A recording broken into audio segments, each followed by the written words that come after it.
Bonjour, je suis Christine Morlet, conférencière professionnelle, spécialiste de l'influence positive. Dans la vidéo précédente, nous avons vu les questions importantes à se poser avant de commencer à négocier. Dans cette vidéo, nous allons voir les différents rôles à distribuer lorsqu'on négocie à plusieurs.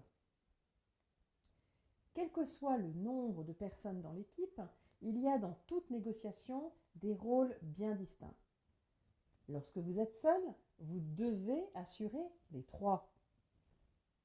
Ce sont les rôles 1 de leader, le meneur de la négociation, 2 de médiateur, celui qui fait les synthèses, et celui, troisièmement, d'observateur, celui qui a le rôle à la fois complexe et intéressant de faire de l'écoute active.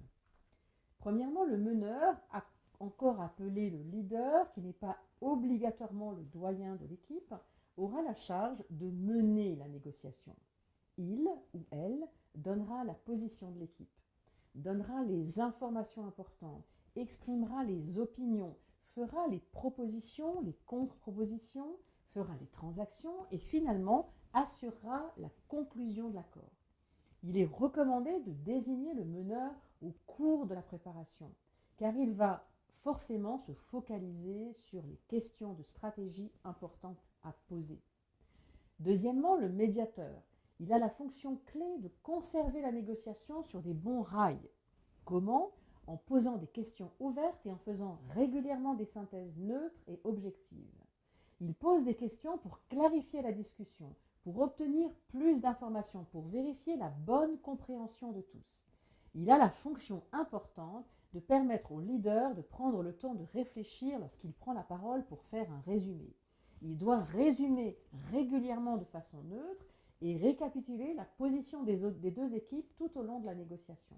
Résumer avant et après les suspensions de séance ou quand l'autre partie fait une proposition. Le résumé doit toujours être neutre, clair et ne doit rien laisser au hasard et pas paraître l'opinion personnelle. Troisièmement, l'observateur a la fonction la plus complexe en tentant de maintenir un juste équilibre entre trop s'impliquer dans la discussion ou se désintéresser de la négo.